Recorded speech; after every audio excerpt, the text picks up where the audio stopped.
Estamos todos em pé. Ui. Vou pegar lá.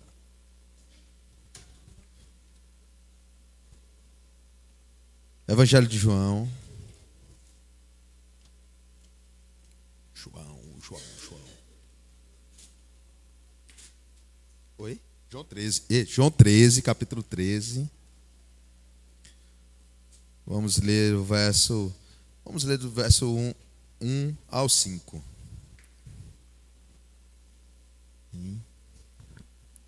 Evangelho de João, capítulo 13, verso 1 até o verso 5. Jesus lava os pés aos discípulos. Vou trabalhar um pouco essa passagem e ver o que o Senhor está nos ensinar. Diz assim: ora, antes da festa da Páscoa, sabendo Jesus que já era chegada a sua hora de passar deste mundo para o Pai, como havia amado os seus discípulos, como havia amado os seus que estavam no mundo, amou-os até o fim. E acabada a ceia, tendo já o diabo posto no coração de Judas Iscariotes, filho de Simão, que o traísse, Jesus, sabendo que o Pai tinha depositado nas suas mãos todas as coisas, e que havia saído de Deus e que ia para Deus, levantou-se da ceia, tirou as vestes e, tomando uma toalha, cingiu-se. Depois pôs água numa bacia e começou a lavar os pés aos discípulos e a enxugar-lhes com a toalha com que estava cingido. Amém? Oremos. Pai, te louvamos, te bendizemos, ó Pai, e te agradecemos, porque temos, Pai, diante de nós a Tua palavra que nos santifica, a Tua palavra que gera vida em nós, a Tua palavra, Senhor, que é viva e eficaz, a Tua palavra, Senhor, que nos enche de amor, alegria e cada dia mais as Tuas verdades, fazendo, Pai, em nosso ser, em nosso interior, uma transformação de lavagem pela Tua palavra. Senhor, que o Senhor essa noite tenha liberdade em nosso meio. Amém. Que a Tua palavra venha, Senhor, transformando o nosso entendimento, aperfeiçoando, Pai, em nome de Jesus, a Tua igreja, para que cada dia mais ela se torne semelhante ao Teu Filho amado, Jesus Cristo. É isso, Pai, que nós te pedimos, em nome de Jesus. Amém. Pode sentar, amada igreja. Amém. Estamos em mais um culto de doutrina, um culto ao qual a gente trabalha mais um pouco a fundo, né? A questão dos ensinamentos de Cristo. E é um privilégio, né? Estar sempre servindo a esta igreja e sendo servido também pelos meus amados irmãos. Então, que essa noite devemos estar atentos a tudo aquilo que Cristo quer nos passar. Amém? Estamos diante de uma palavra, né, amados? Muito conhecida, uma palavra a qual o Senhor, nosso Senhor Jesus, ele lava os pés dos discípulos, né? Claro que a gente já conhece muito bem, né, essa passagem e também as suas aplicações. Mas assim como Paulo diz aos Filipenses, que não trazia a ele desânimo repetir as mesmas coisas sempre que fosse necessário. Isso trazia alegria, porque ele estava fortalecendo os irmãos. Sabemos que somos moldados, né? Conformados à imagem do Filho de Deus, Jesus Cristo. Ele sempre tem algo a nos ensinar profundamente. Ele vem trabalhando no nosso ser, vem trabalhando no nosso interior. né? Ele trabalha naqueles pensamentos mais profundos, nas intenções mais obscuras do nosso ser. O Senhor está ali trabalhando e nos moldando, a ponto de refletirmos e sermos assim vistos pelos homens, e os homens vejam as obras que nós realizamos e glorifiquem o Pai, porque esse é o objetivo.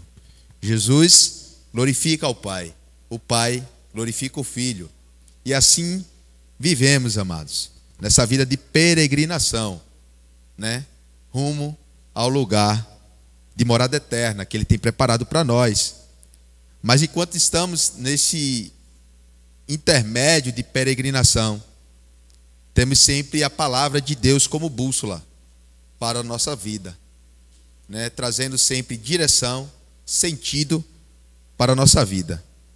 E assim a gente vai confirmando dentro de nós que de fato temos o Espírito de Deus trabalhando em nós, e esse Espírito vai assim, cada dia mais, nos trazendo vivências, que são experiências, que nos traz certezas, que de fato Deus é real, que de fato Deus trabalha em nosso ser, que de fato Deus nos molda, e nos tornamos pessoas melhores.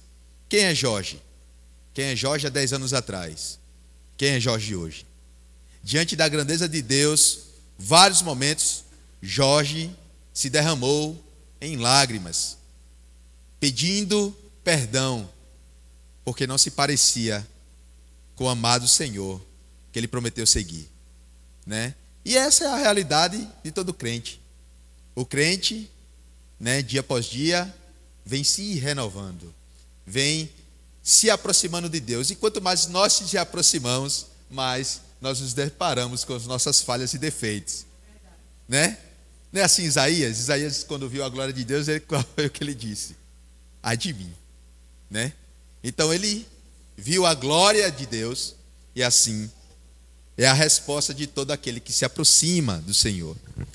Então, amados, estamos aqui nesse evangelho segundo o apóstolo João, né?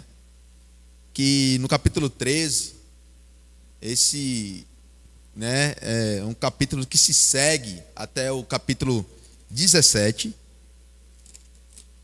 Isso. Até o capítulo 17, que é algo mais restrito, né? O ministério público de Jesus vem acontecendo, Jesus opera milagres, né? Está ali, é batizado por João Batista no Rio Jordão. Seu ministério começa, ele é tentado, logo levado ao deserto, tentado por Satanás. Depois vem operando milagres, ressuscitando mortos, curando um cego de nascença, né, coxos. Então o seu ministério público vem mostrando quem de fato ele é e de onde ele veio, né? Então vemos que esse ministério público de Jesus, né, ele se finda aqui no livro de João, no capítulo 12. E depois, no capítulo 13 ao 17, o Senhor Jesus, ele passa de uma maneira mais estreita a conversar com os seus discípulos, a mostrar exemplos, a dar as últimas instruções aos seus discípulos, porque logo após esse momento, ele já seria levado preso e depois crucificado e morto.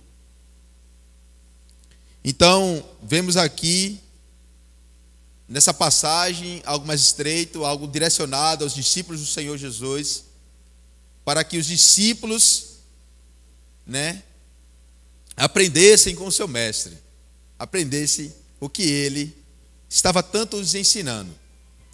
E essa passagem, ela reflete muito a humildade de Jesus, essa humildade singular, essa humildade a qual o Senhor Jesus demonstra aos seus discípulos. E dentro dessa demonstração, uma cultura é implantada, porque Jesus, né, para nós é o Salvador, é aquele que veio transformar vidas, famílias, pessoas, né? Para nós, Ele é o Senhor de nossas vidas. é a razão de existirmos, é a razão de nos levantarmos e olharmos para o nosso dia atarefado, mas dizer assim: Senhor, muito obrigado por esse dia. Temos a quem agradecer nesse universo. Por mais que eu esteja numa ilha deserta, no meio do oceano, eu tenho a quem agradecer, eu tenho com quem falar. Esse é o motivo, é a razão de vivermos, Senhor Jesus. Então esse Jesus, ele veio transformando vidas, transformando pessoas. Então, como eu falei, esse Jesus para nós é tudo isso, mas para alguns revolucionário. Mas de fato ele é um revolucionário. Ele veio, o Jesus conhecido na área de estudo como Jesus histórico, é aquele Jesus que veio em seu tempo e criou uma revolução, vamos dizer assim. De fato, ele veio ensinar algo diferente para nós. Ele veio implantar a sua cultura em nós. Ele veio implantar um ensinamento em nós, nunca antes visto. Ele veio trazer ensinamentos profundos para a nossa vida. E essa passagem, ele revela de fato isso. Essa passagem vai demonstrar quem é esse Senhor. Quem é esse Senhor que serve. Esse Senhor humilde. Esse Senhor que não é só servo, porque ele se fez servo, ele é Deus, e existe desde a eternidade em Deus. Na criação, ele lá estava, É o verbo, João vai falar, é o verbo que se fez carne. Ele é a palavra, ele está desde o princípio, ele é o princípio, ele é o alfa, ele é o ômega. Ele é o início, ele é o fim. Então ele é Deus e ele tem todo o poder. Mas ele se fez servo. E isso é grandioso nesse ensinamento, a qual vamos trabalhar hoje. Então João, capítulo 13, verso 1 ao 5, destaca duas verdades. A primeira delas, que a passagem demonstra, e a gente vai comentar sobre isso, para mostrar quem é esse que sabe de todas as coisas. A primeira delas é que duas coisas são destacadas, duas verdades nessa passagem. A primeira delas é que Jesus sabia, e a segunda é que Jesus fez. Amém? Jesus sabia e Jesus fez. Então, em primeiro lugar, o que Jesus sabia? E que são destacadas nesse texto aqui. Verso 1. Ele sabia que sua hora havia chegado. Ora, antes da festa da Páscoa, sabendo Jesus que já era chegada a sua hora de passar deste mundo para o Pai. Então ele sabia que a sua hora era chegada. Ele andou rigorosamente debaixo da agenda do céu. Em João 2:4, Jesus disse para sua mãe em Caná da Galileia: olha, ainda não é chegada a minha hora. Ainda não chegou a minha hora. Ele disse lá em Caná da Galileia, nas bodas. Em João 7:30, os guardas não puderam prendê-lo, pois a sua hora ainda não havia chegado. Em João 8:20, diz: e ninguém o prendeu no templo, porque a sua hora ainda não havia chegado. Em João 12:23 vai dizer: quando Jesus entrou em Jerusalém triunfante, anunciou: chegou a hora de ser glorificado o Filho do Homem. Em João 13, verso 1, a qual lemos, na festa da Páscoa, Jesus disse, sabendo Jesus que havia chegado a sua hora de passar deste mundo para o Pai. E por fim, João 17, 1. Tendo terminado os seus ensinamentos, antes de ir para o Getsemane, disse, Pai, chegou a hora, glorifica teu Filho, para que também o Filho te glorifique. Então Jesus cumpriu fielmente a agenda traçada por Deus para ele. Jesus já estava à sombra da cruz. Sabemos que o seu ministério público se findou aqui no livro de João, no capítulo 12, no verso 13 e diante. Jesus já está no momento da Páscoa. Jesus já está à sombra da cruz. As famílias judaicas já estão preparando, imolando o cordeiro da Páscoa. Então cada família já estava se preparando para imolar o cordeiro de celebrar a Páscoa. Então Jesus sabia qual hora ele estava ali.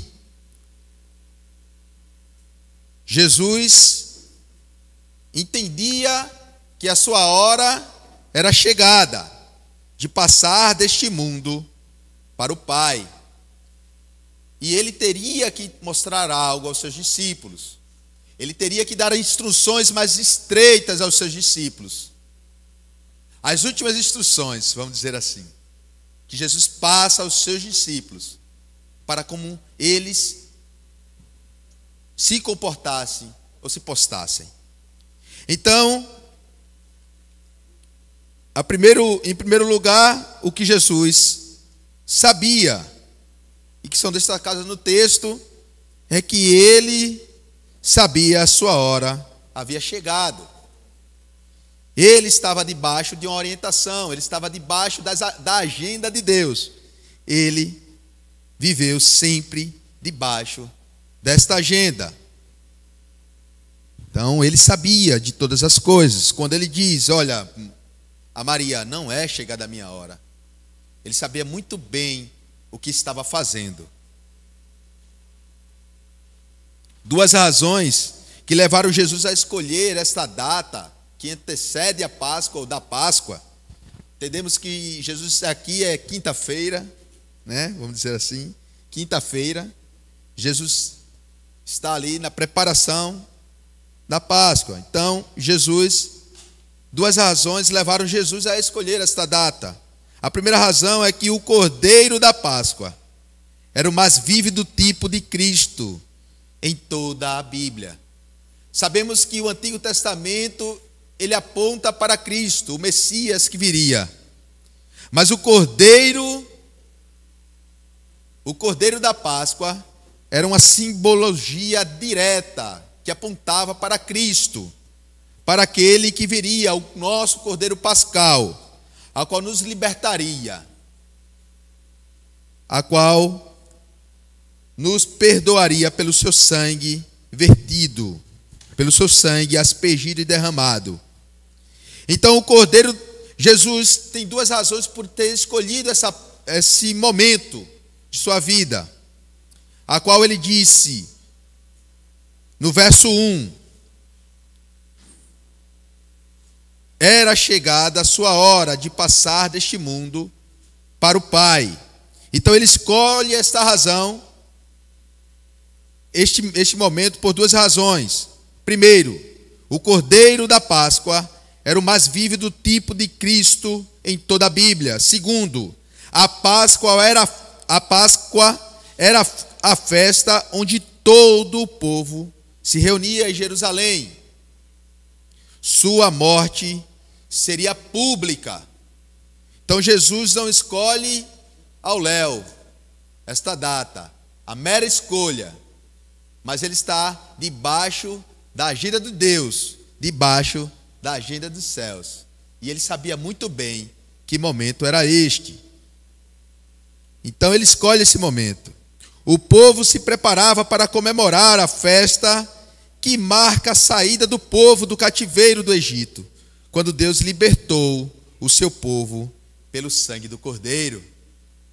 Aleluia. Então vemos que Cristo não escolhe este momento, ou não diz que é este momento por acaso. É um momento muito simbólico. O momento onde era imolado o Cordeiro da Páscoa. Era quinta-feira, todas as famílias judaicas estavam se preparando para imolar o Cordeiro da Páscoa. A Páscoa que representa a libertação do povo do Egito, do povo de Deus do Egito, da escravidão do Egito.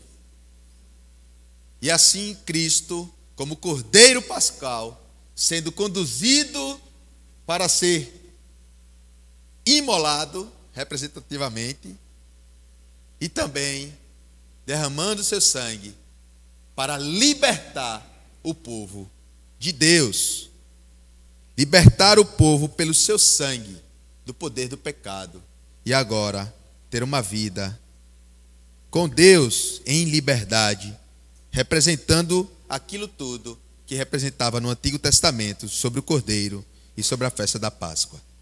Então, ele sabia que era o seu momento. Jesus sabia também, outro ponto, Jesus sabia que seria traído por Judas. Vale a pena ressaltar, porque aqui está a passagem. Então, no verso 2, assim como no verso 1 Jesus sabia, no verso 2 também.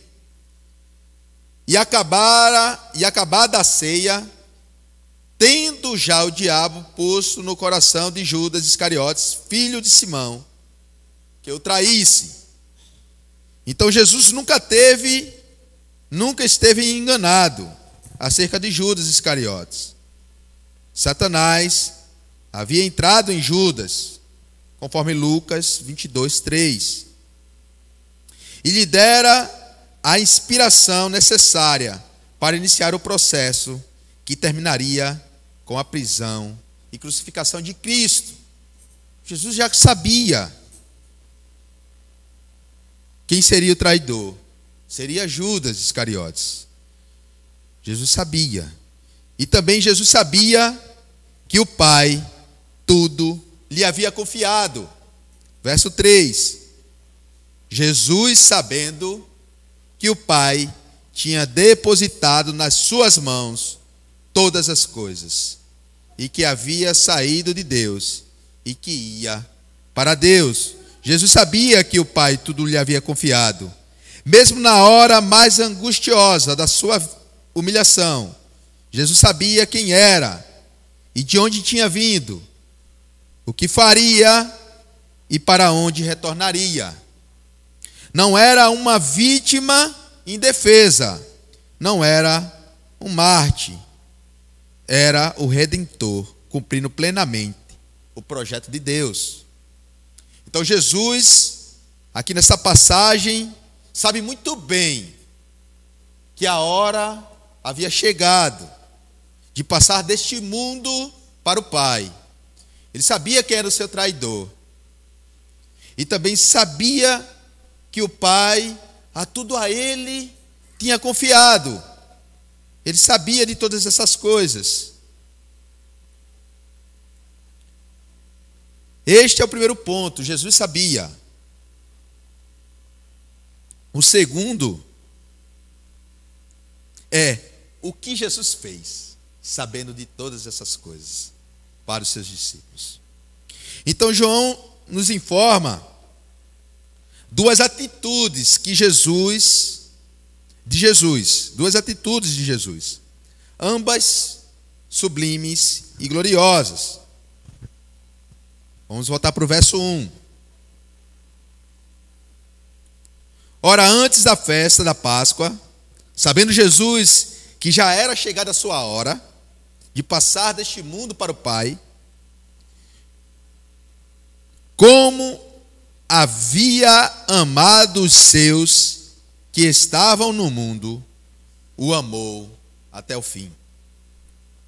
Jesus amou seus discípulos com amor perseverante.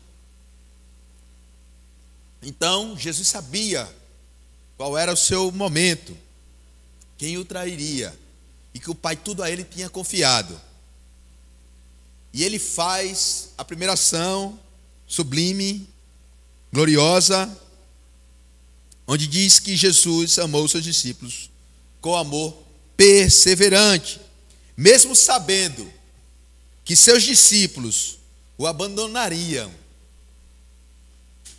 vergonhosamente em pouco tempo, deixando-o nas mãos dos pecadores, mesmo sabendo que Judas o trairia, que Pedro o negaria e que outros se dispersariam. Jesus amou os seus discípulos até o fim. Aleluia. Que amor é este, né, amados? Seu amor excede todo entendimento, como diz em Efésios 3,19.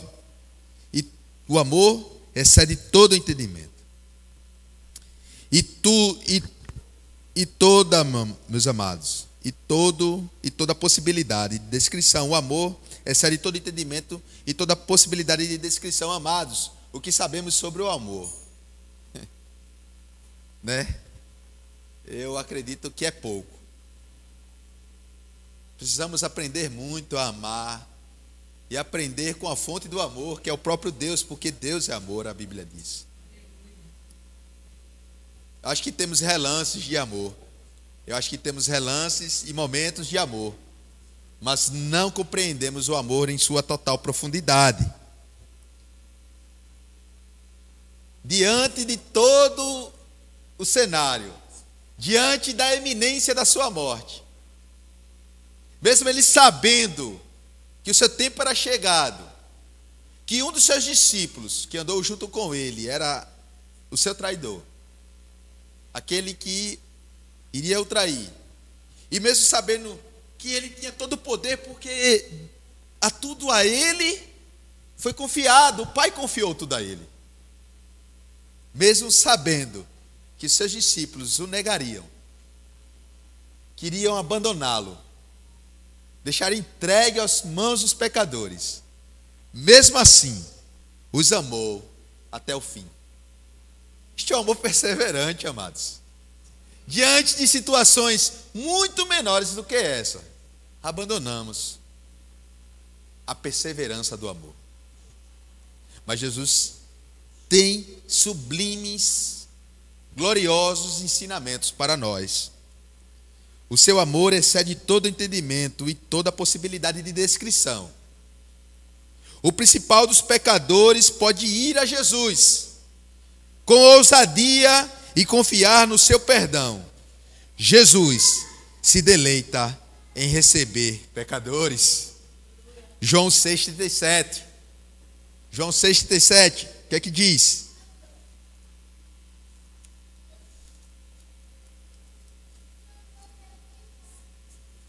Seis 17. Tudo que o Pai me dá virá o quê? A mim. E o que vem a mim, de maneira nenhuma o lançarei fora. Amados, Deus não está colocando aqui uma condição para você se aproximar dele. É todo aquele que vem a mim, de maneira nenhuma eu o lançarei fora. Aleluia. É o principal dos pecadores. Pode ir a Jesus com ousadia e confiança no seu perdão. Pode ir. Jesus se deleita em receber pecadores. A gente lembra, né, amados, no momento da nossa conversão. Eu me lembro perfeitamente. Eu digo que eu me converti não no dia que eu levantei a mão para Jesus. Eu me converti um dia sós com o Senhor no carro em frente ao Estrela. Não sei o dia nem o ano, porque eu não sou muito ruim de ano e de dia de gravar. Mas eu me lembro muito bem como foi a cena. E diante do meu pecado, eu encontrei a beleza do amor de Deus. Esse que não rejeita nenhum pecador. Ele que se deleita em receber os pecadores. Porque ele não lança fora nenhum que vai a ele. Então Jesus não nos lança fora por causa de nossos fracassos, amados. A vida cristã é uma vida de arrependimento. É uma vida a qual cada dia nos dobramos os nossos joelhos e temos motivos para pedir perdão ao Senhor. Temos motivos para pedir perdão ao Senhor. Jesus não lança fora, não nos lança fora por causa de nossos fracassos.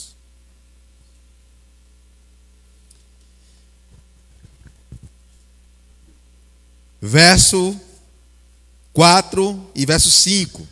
Agora. Porque o primeiro ponto já entendemos. Que o seu amor é perseverante. Porque mesmo sabendo de toda a situação, ele sabendo, como entendemos aqui, ele sabia que a sua hora era chegada. Ele sabia que o traidor estava ali e que seria traído. Ele sabia que todo o Pai a ele confiou, tudo o Pai a ele confiou, tudo, todo o poder me foi dado no céu, na terra, debaixo da terra. É assim, amados. Ele entendia qual era a sua posição, ele sabia quem ele era. Ele sabia que seria rejeitado, abandonado, desprezado pelos seus. Ele sabia que seria traído, mas o amou até o fim. Até o fim, ele amou. Até o seu último suspiro, ele amou. Ele amou. Aleluia. Que amor é este? Que amor é este? Aleluia. Verso 4 e verso 5. Levantando-se da ceia,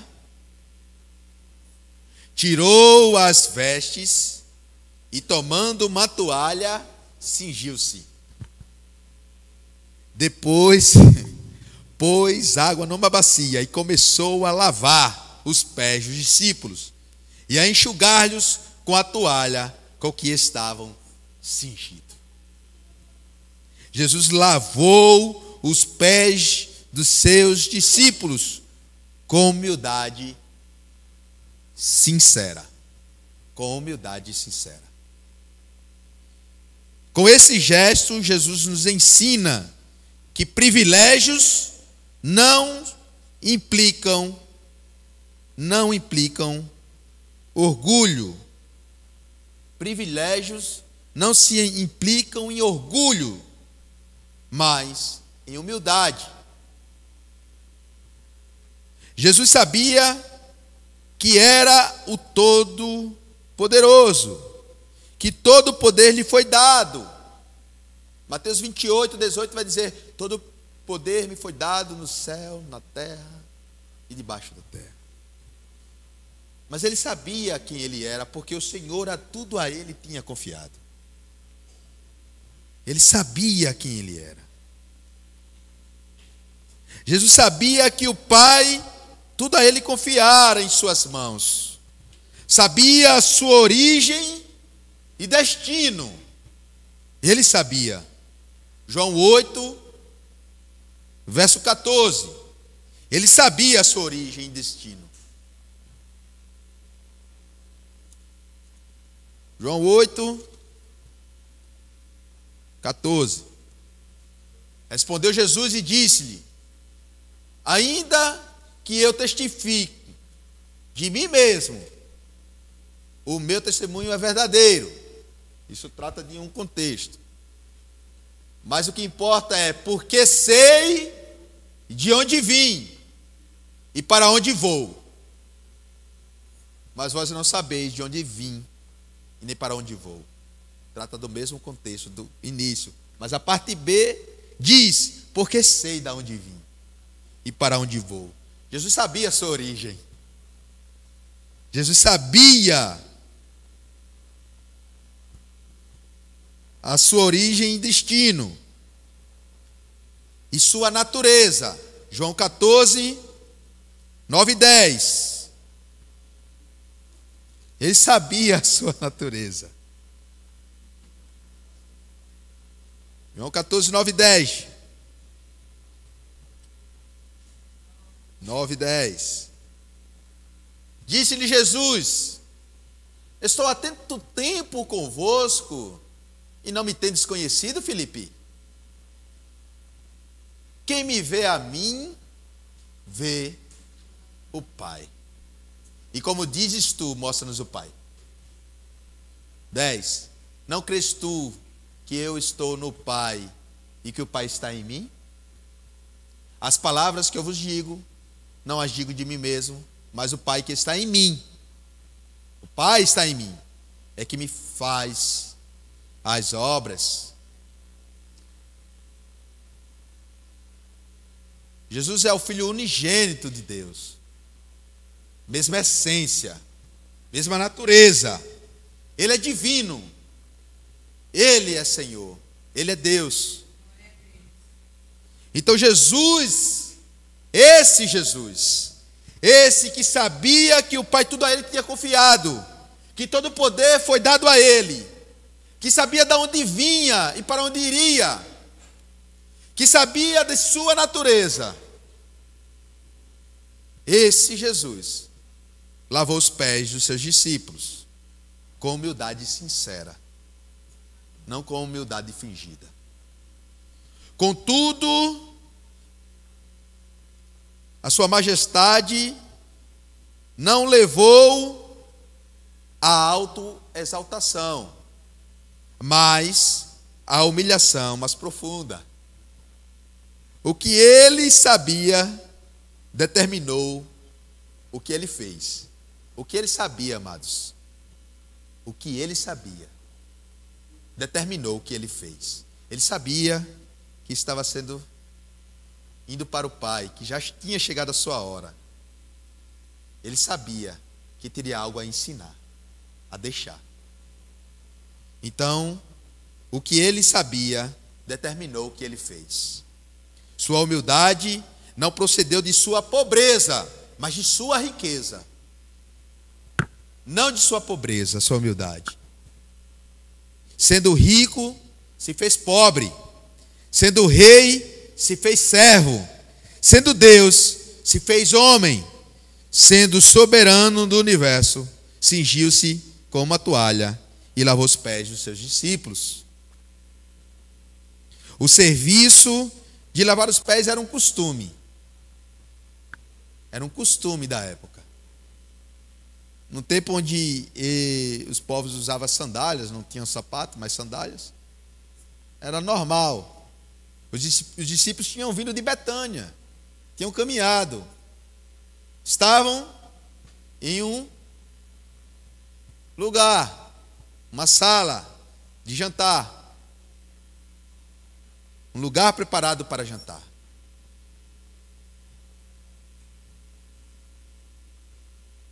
Mas o serviço de lavar os pés era o costume destinado aos escravos mais humildes da casa.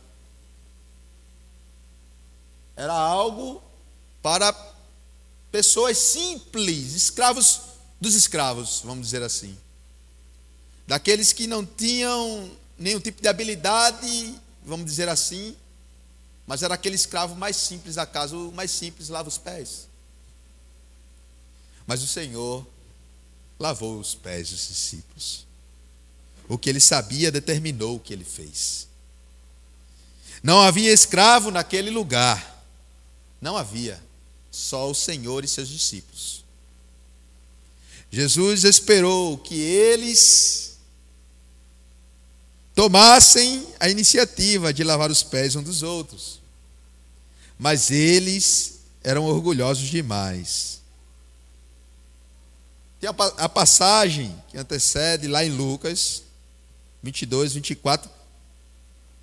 Está mostrando a discussão dos discípulos. quem era o maior. Ou quem será o maior no reino dos céus? E essa era a discussão. Os discípulos eram orgulhosos demais para lavar os pés um dos outros.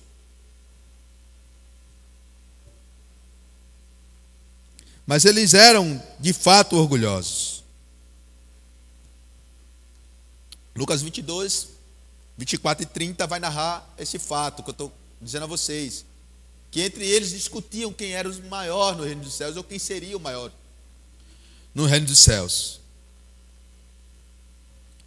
Às vezes, amados, Jesus espera uma iniciativa de nós, mas estamos no altar do nosso orgulho. Jesus às vezes está esperando entre nós lavarmos os pés uns dos outros. Mas não há espaço para humildade. Não há espaço, muitas vezes, em nosso coração para servir de igual modo, para se tornar menor do que o nosso irmão e servir. Assim como Cristo deu exemplo, assim como Cristo demonstrou na prática, na humildade não fingida, na humildade sincera, ele lavou os pés dos discípulos. O vaso de água, a bacia, a toalha, à vista de todos, os acusavam. Ninguém se mexia. Amados, o serviço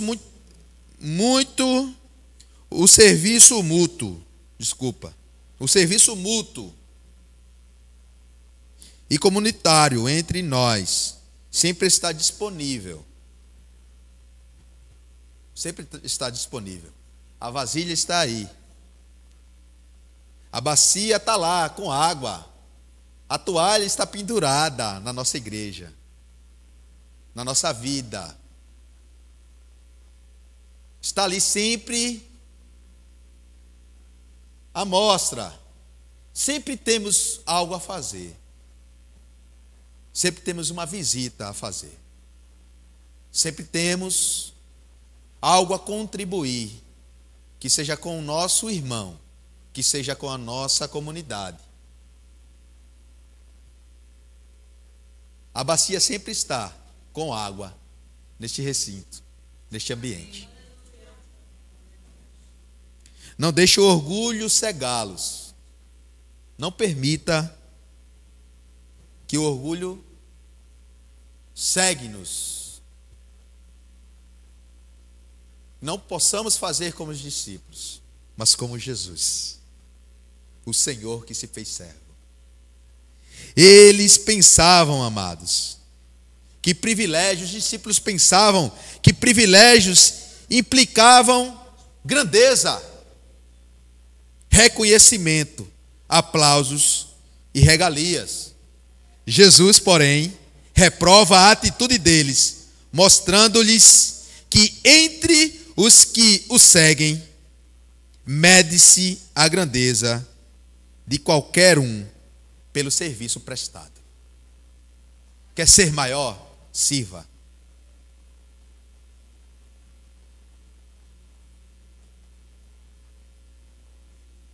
Quer provar do privilégio do reino? Sirva. Quer ser maior no reino dos céus? Sirva. Aleluia.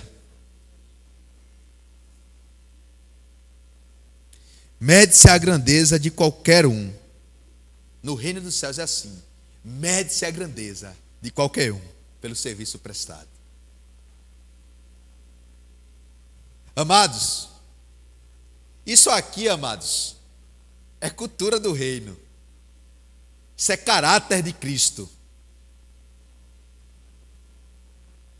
Os discípulos ficaram felizes, ou ficariam felizes, na verdade, em lavar os pés de Jesus. Ora, Jesus chegando aqui, é um prazer, é um privilégio lavar os seus pés. Eles não poderiam imaginar, entretanto, lavar os pés um dos outros. Os discípulos não. Não era da sua cultura. Por isso que Cristo veio implantar cultura nova em nós. É cultura do céu, é do reino, é eterno, é ensinamento que durará eternamente. Por quê? Porque no céu seremos servidos pelo nosso Senhor, mas também o serviremos e serviremos uns aos outros. O orgulho passará, já tem passado. A soberba não existirá mais. O que permanecerá é o amor, é o servir, é o ser servido. E o prazer de servir será o mesmo prazer de ser servido. Aleluia.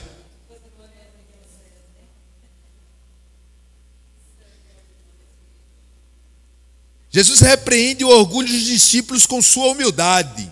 Jesus mostra que no reino de Deus, maior é o que serve. A grandeza no reino de Deus não é medida por quantas pessoas estão ao seu serviço, mas quantas pessoas você serve.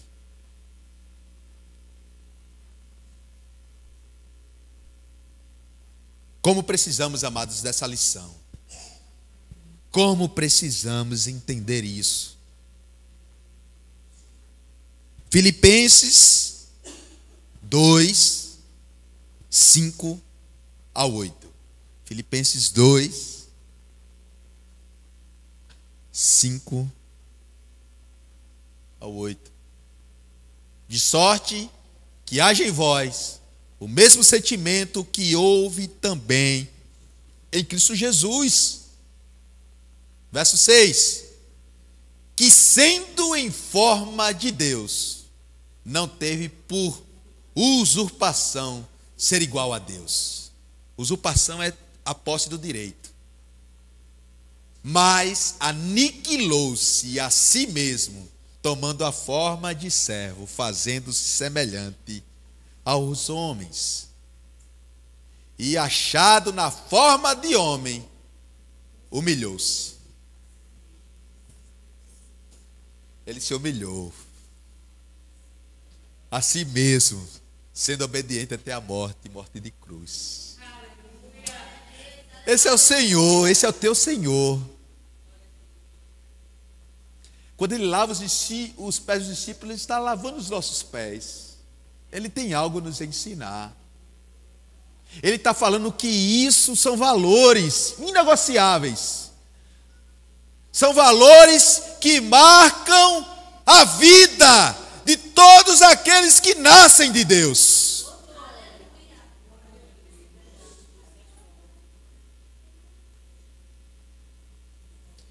Virtudes preservadas por nós, praticada por nós, amada por nós.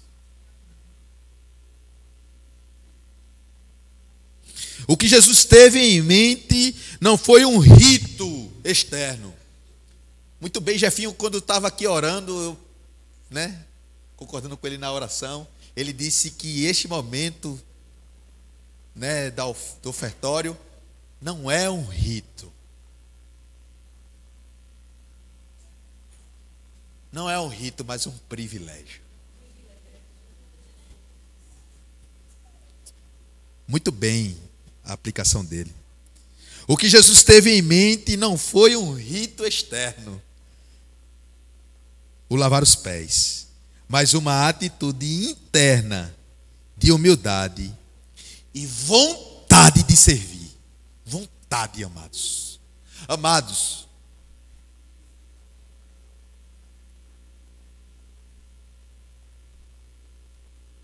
precisamos buscar essa vontade.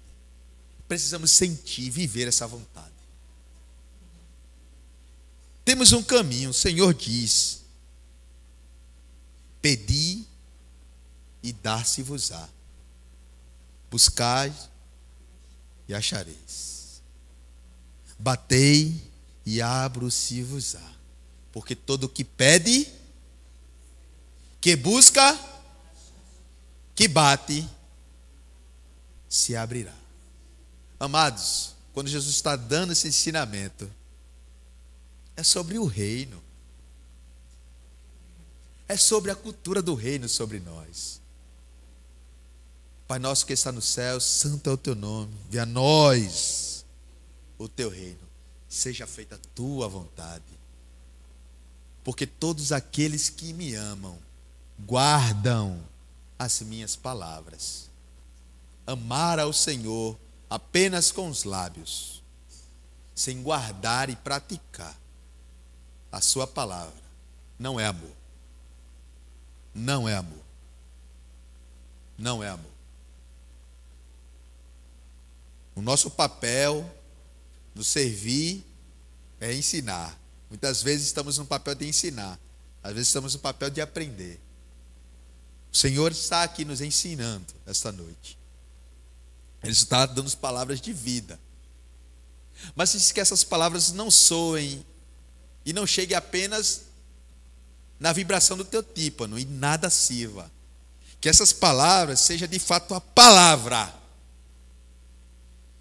Palavra que no sentido mais profundo é gerador de vida, geradora de vida, transformação de vida. É palavra ação. É palavra eficaz. É palavra viva. Mais penetrante do que qualquer espada de dois gumes. Ela conhece o que precisamos. Aleluia.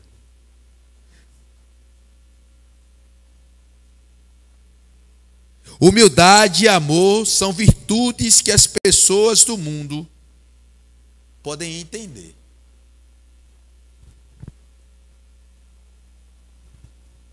Humildade e amor, as pessoas do mundo são capazes de entender.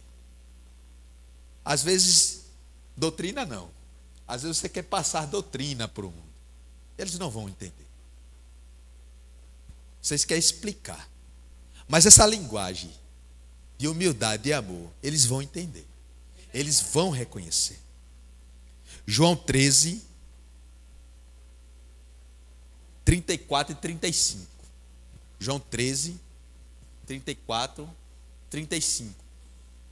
Eles vão entender, amados. Que essa seja a nossa doutrina para eles. Um novo mandamento vos dou: que vos ameis uns aos outros, como eu vos amei a vós. Que também vós, uns aos outros, vos amem. Verso 35. Nisto todos conhecerão que sois meus discípulos, se vos amardes uns aos outros. Todos conhecerão que sois meus discípulos. Todos conhecerão que sois meus discípulos. Amados, vivemos em uma sociedade hoje moldada por essa nova cultura ocidental aqui, essa cultura que nos rege. Não nos rege, né, como igreja, mas como sociedade de um modo geral. A sociedade, ela traz essa aplicação individualista, onde usamos muitas vezes o jargão que salvação aqui, e trazemos isso como ênfase: eu estou preocupado comigo.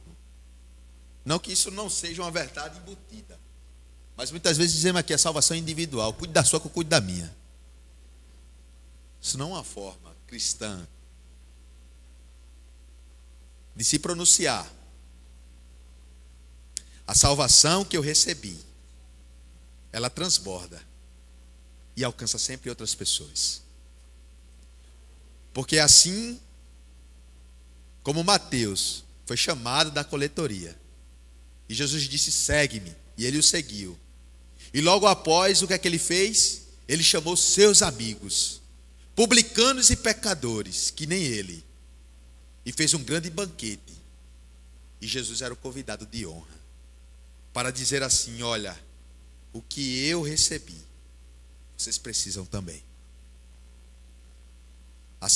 Tua salvação está também sobre a minha responsabilidade. Porque eu tenho o papel de suportá-lo em amor. Suporte como uma escora. Sempre lhe ajudar. E você também a mim. Suportando-vos uns aos outros em amor. Isso é uma verdade bíblica. A salvação é individual, existe uma verdade. Mas eu tenho que me preocupar com a tua salvação também. Porque isso aqui é bom demais só para estar comigo. Eita Deus. A cultura, essa cultura que nós vivemos hoje, que nos rodeia aqui, é uma cultura individualista. Você vê que o ser humano hoje, ele parece que é trabalhado para ficar só. Né? Trancado num quarto no celular, ou dentro de um escritório sozinho. É complicado. Às vezes estamos juntos, mas separados. Estamos arrodeados numa mesa com 10 pessoas, cada um com seu celular, no seu mundo virtual. Essa é uma verdade. Né? Mas a cultura do reino não. A cultura do reino é guia. Pessoas. E isso a gente tem que resgatar. É uma luta. Mas temos que resgatar. É uma luta lá em casa. Que para mim, eu acredito que é uma verdade de muitos aqui. Esse é um problema, é um mal do século.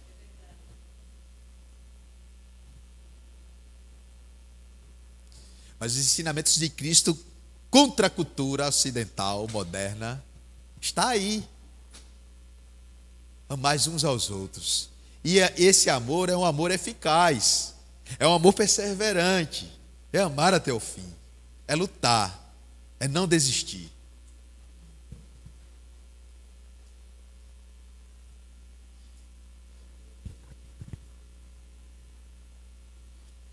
Então, amados, finalizando o último verso que lemos, João 3, 34, 35, ele diz que novo mandamento vos dou, que na verdade não é um novo, porque tem um mandamento que é semelhante, né?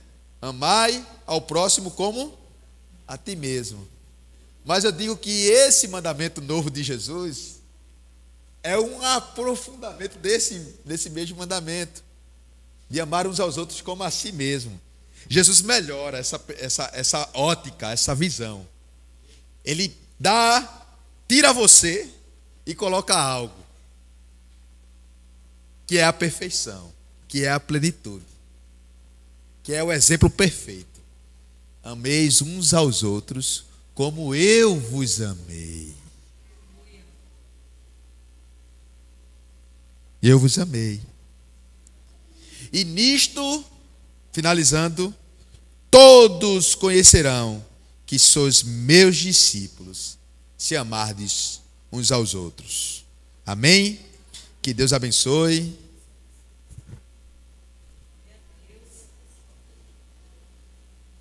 E os guie em amor. Nos guie em amor, né, amados? É um prazer sempre servir essa igreja. Deus abençoe.